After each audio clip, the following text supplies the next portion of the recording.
Vamos falar sobre as dores que a gente vive, na verdade, como que a gente passa pelos processos difíceis da vida. Eu sou Raquel Faria, para quem não me conhece, sou nutricionista, trabalho com mulheres com mais de 40 anos que querem emagrecer. E por que é que eu falo de Deus, de dores, de questões espirituais, emocionais? Porque não tem como uma pessoa mudar definitivamente, o corpo é um reflexo disso, se a gente não cuidar de todas as áreas da nossa vida. A gente precisa entender que somos seres espirituais tendo uma experiência terrena, vivendo um tempo aqui. O tempo máximo que um ser humano vive na atualidade, 80, 90, alguns chegam a 100 anos, mas vamos supor que sejam 90. São 90 anos perto da eternidade. É um tempo.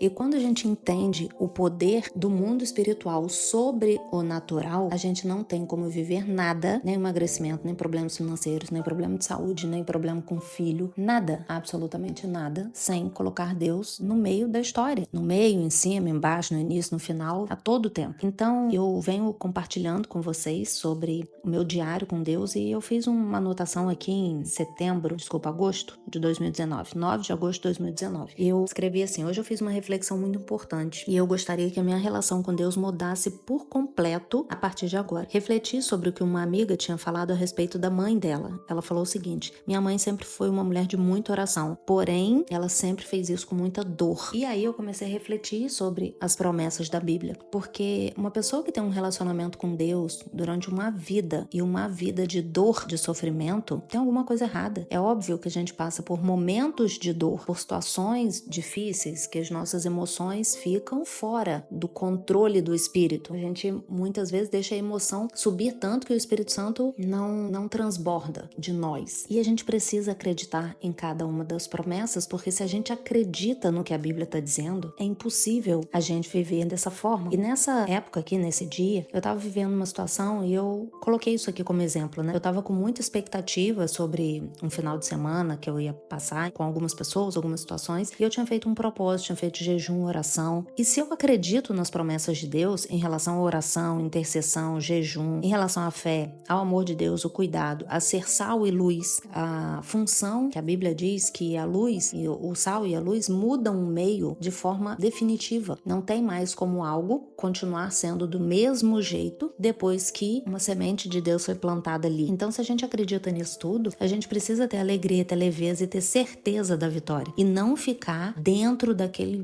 banheira de sofrimento, de dor e oração ali, porque eu visualizei exatamente isso, como se fosse uma banheira cheia, dor, sofrimento, e você fica mergulhado naquilo dali, sabe?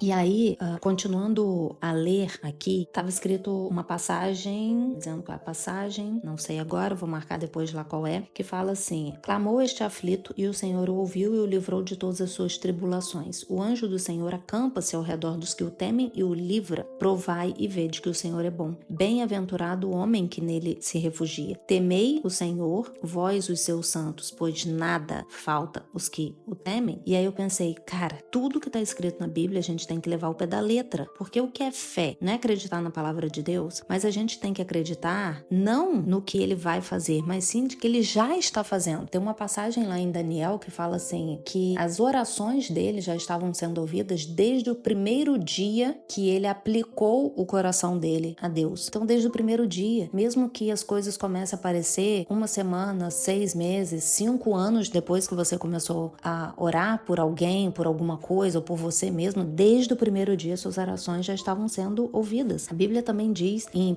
Crônicas 28, se o buscares, ele deixará achar-se por ti. Agora, pois, atende a tudo. Não é atende ao que as suas emoções suportarem. Atende ao que for mais fácil para você. Escolhe o que você quer atender. Não, atende a tudo, porque o Senhor te escolheu para edificares casa para o santuário. Sê forte e faze a obra. Então eu fui lendo tudo isso que eu anotei aqui, falando sobre a minha vontade de viver no centro da vontade de Deus, louvando, agradecendo e me alegrando nos lugares onde Ele me coloca. Porque se eu me agrado do Senhor, se eu quero estar no centro da vontade dEle, eu não devo ficar reclamando, resmungando e sofrendo quando Ele está fazendo a vontade dEle. Eu preciso estar nesse meio dessa vontade, né, exatamente no ponto que Ele quer, acreditando nas promessas dele. E acreditar nas promessas dele faz com que eu me sinta feliz. Ele tá fazendo a todo tempo e não só quando o resultado daquilo aparece. E aí tem um texto escrito aqui: aquietai-vos e sabei que eu sou Deus. Aprenda a confiar no Senhor, se aquiete. Ele vai fazer o que precisa ser feito. Creia, aprenda a confiar no Senhor sem saber o que Ele vai fazer, quando vai fazer e como vai fazer. Então, eu finalizei minhas anotações aqui nesse dia, agradecendo a Deus por tudo isso, pela palavra revelada dele. E